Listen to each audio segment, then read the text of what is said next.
Mga pinakadelikadong mga laruan na pinagbawal ng laruin ng mga bata. Alright, kamusta mga kaibigan? Welcome muli sa Arvin Polo TV. Karapatan nyong malaman to para na rin sa kapakanan ng mga anak, pamangkin, inaanak at mga kamag-anakan nyo. Tapusin mo ang video na ito para maging aware kayo sa mga laruang matagal nang pinagbawal sa mga bata na baka mamaya nilalaro pa rin ito ng mga anak nyo.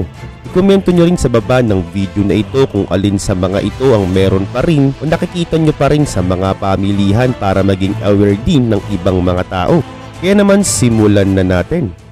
Number 20, CSI Asbestos. Ang CSI Fingerprint Examination Kit ay isang laruang pambata na ginagamit din sa mga crime scene. Kakibat ng kit ang special powder at brush na pwedeng gamitin para makuha ng mga bata ang fingerprint sa mga bagay-bagay. Ang special na powder na ito ay binubuo ng 5% asbestos. At ang asbestos po ay napakadelikado kapag nalanghap ng isang tao. Pumutok ang issue na ito sa buong mundo noong 2007. Kaya naman dahil dito, agad pinatigil ang pagbenta nito sa merkado. Number 19, Special Price Power Wheels. Maraming ganitong laruan sa mga mall hanggang sa ngayon. Masasakyang pangbatang ito ay pinapatakbo ng baterya. At noong 90s palagi itong nai-issue dahil palagi itong nagdudulot ng sunog.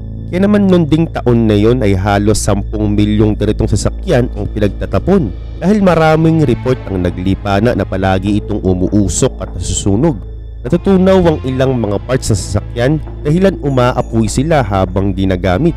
At ang masaklap pa nga rito, nasisira din ang pedal ng sasakyan kaya naman hindi na ito nakokontrol ng mga batang nakasakay. Number 18, Easy Bake Oven. Ang ganitong oven ay literal na oven na pinaliit lang. At ang masaklap, wala itong expiration date. Hanggang sa ngayon ay binibenta pa rin ito sa merkado.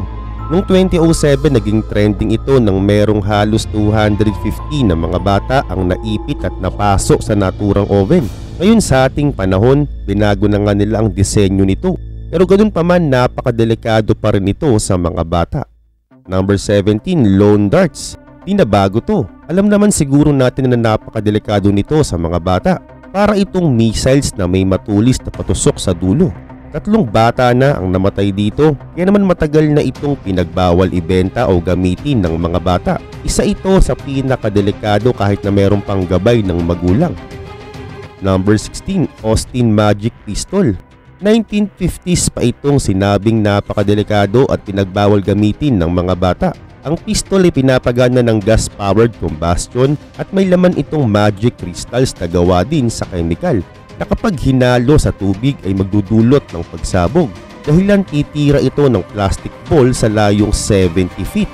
Kaya naman dahil sa lakas nito ay kinonsider na itong firearm sa maraming mga estado. Number 15, Magnetics. Ang magnetic building sets ay binubuo ng mga maliliit na plastic pieces na tumutumba kapag tinatayo na parang tore. Napakadali lang nitong malunok ng mga bata. At take note, ang magnets ay hindi dumadaan sa digestive system so hindi siya maidudumi ng tao. Sa katunayan, pag nalunok mo to, diretso ito at didikit sa mga tissue wall mo sa katawan. At madalas hinaharangan din ito ang daluyan ng dugo at ang resulta ay kamatayan. Noong 2005 nga, nakalunok ng siyam na mga magnets ang 22 months na old na bata. Umipit ito sa lalamunan niya hanggang sa nalagutan siya ng hininga. Number 14, Hannah Montana Popstar Card Game. Bukod sa arsenic, ikalawa ang lead sa pinakadelikadong household toxin. Kaya naman sinabatas na ng American Academy na wala na nga dapat mga laruan ang merong 40 parts per million lead. Pero nakakabahala, ang Montana Game Card ay binubuo ng level 75 lead. Naging trending ito noong 2007 at sa katunayan hindi lang ang Montana ang merong mataas na level ng lead toxins. Sa halip halos 35% ng mga laruan noon sa pamilihan ay merong mataas na level ng lead. Kaya maging maingat sa pagbili at palaging maging mapanuri sa mga bibilhin. Number 13, Aquadots. Trending ito at palagi ito nilalaro noong 2007. Maliliit ito ng mga beads na maraming iba't ibang mga kulay na kapag winisikan mo ng tubig ay magiging maganda ang kalalabasan. Dahil sa mga tubig na winiwisik ay mag-activate ang glue sa mga beads kung saan magdidikit-dikit ito at makakabuo ng magandang disenyo. Pero ang masaklap, ang mga batang aksidenteng nakakalunok nga nito ay nagsusuka, nagko-collapse at nakokoma. At ang suriin ito ng mga dalubhasa, napatunayan nga nila na ang mga beads ay binubuo ng chemical na nagme-metabolize na nagiging hydrodeoxybutyric kung saan napakadelikado nga nito sa mga tao. Number 12, Barbie and Tanner.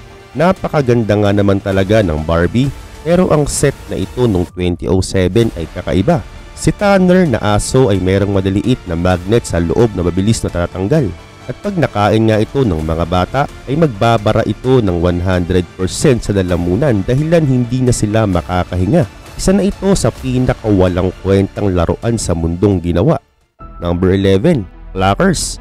Sikat ito noong early 60s at 70s bilang laruan. Gawa ito sa may dalawang simpleng mabigat na acrylic na bola. Naglalagutukan ito kapag nagkakauntugan at tuwang-tuwa rito ang mga bata. Pero madalas kapag nasobrahan na sa untugan ng mga bola ay nasisira ito. At pag nasira, pag nagkauntugan ay nagiging shrapnel at napupunta o bumabaon sa balat ng mga bata. Kaya naman noong 1971 inutusan ng mga manufacturers na bigyan ito ng safety standards para wala nang mapahamak pa. Number 10, Slap Bracelet. Naabutan ko pa ata to. Madalas itong makikita sa mga tindahan malapit sa mga paaralan. Pinagbawal na itong ibenta noon pa dahil meron itong matalim na bakal sa loob na nagiging dahilan pa ng pagkahiwa ng pulso at balat ng mga bata. Marami nang napahamak dito mula noon hanggang sa ngayon. Number 9, Flubber. Mahilig talaga sa mga uwi at gluey ang mga bata, lalo na ang mga slime. Pero nung early 90s naglabas ang Hasbro company ng Flubber at ang epekto nito ay di maganda. Libong report ang natanggap na nagkakaroon ng rashes at sore throat ng mga bata naglalaro nito. Kaya naman noon din, nilibing na lang ito sa lupa dahil hindi ito po pwedeng sunugin at ilubog sa tubig dahil nga maraming madadamay. Number 8, Sky Dancer Flying Dolls. Uso ito noong 90s. Isa itong matigas na manika na mayroong pakpak na nakakonekta sa ilalim. Sa once na hinila ng bata ang cord, dilipad ng mataas ang manika at kalimitan nababagsakan sa muka ang mga bata.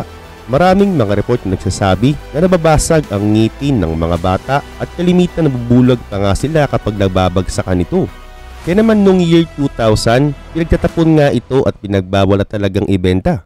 Number 7, Yo-Yo Water Balls. Isa itong water ball. Oo, pinupuno ito ng tubig at nagbabounce na parang yoyo. At take note, meron pa rin ito ngayon sa mga palengke. Pero sa katunayan, pinagbawal na ito noon pang year 2000. Pero bakit kamo? Ang mahaba niya kasing part ay binubuo ng liquid na toxic na flammable din o umaapoy. At sa kabilang banda, ngayon nagkaroon na ito ng ilang safety standards. Pero marami pa ring mga bansa ang di na gumagamit nito. Number 6, Kick Scooters. Isa na ito sa pinaka-favorite ng mga bata at isa rin ito sa pinaka-delikado. Ayon sa mga eksperto, marami ng mga bata ang napapahamak dito mula pa noong 1990 hanggang 2011. Kalimitan ay mga nababalian ng buto, nababagok ang ulo. Di naman ito pinagbabawal pero ayon sa mga eksperto, dapat magsuot dapat ng helmet at mga pad sa siko at tuhod para safe. Number 5, Mini Hammocks. Alam kong nakakita ka na nito sa mga palabas. Yung pagdaan ng tao ay meron trap na itataas siya pagdadaanan niya. Oo, ginawan ito ng laruan at minarket ito sa mga bata. Maraming reklamo ang natanggap nito dahil kalimitan sa mga batang nasa loob ng hammocks ay nababalian ng buto kapag lumalabas at pumapasok sa hammocks. Kaya naman wala na nga nito sa mga pamilihan na tuluyan na itong pinagbawal. Number 4, Snack Time Cabbage Patch Doll. Marami nito sa mga mall noon at sa tingin ko hanggang sa ngayon. Meron itong chemical Joe na di lang laro ang pagkain ang kayang nguyain dahil miski daliri ng bata at buhok ng bata ay kinakain ito. Meron itong on and off switch na pinapagana ng baterya. Ang masaklap lang talaga, walang pinipili ang manikang ito sa kung alin ang kakainin niya. Basta mayroong dumaan sa bibig niya ay kinakain niya. Number 3, Atomic Energy Lab. Noong 1950s ibinenta ito sa merkado. Isa itong educational set na sinasabing hindi daw delikado. Pero napag-alaman na meron pala itong sangkap ng radioactive na nakakamatay.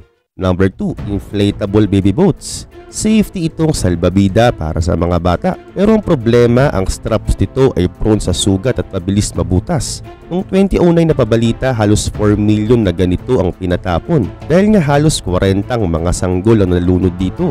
6 years itong isinaayos ng kumpanya at pinagmulta pa nga sila ng halos $650,000 sa danyos. At ngayon kung bibili ka nga nito, make sure na sa mga trusted na company ka bibili na merong mga safety reminders. Number 1, water beads. Napakaganda nito at talaga namang nakakaakit sa mga bata. Ito'y gawa sa may super absorbent polymers na lumalaki kapag nilalagay sa tubig. At ang masaklap, delikado ito kapag nalunok. Oo, at pag nalunok mo nga ito ay sa may tiyan mo ito lalaki. At mahaharangan ito ang intestine mo hanggang sa bawian ka na ng buhay kapag hindi ka agad na agapan. Ngayon, ikaw, alin dyan ang pinakadelikado para sa'yo? Comment down below ang sagot mo para malaman din namin.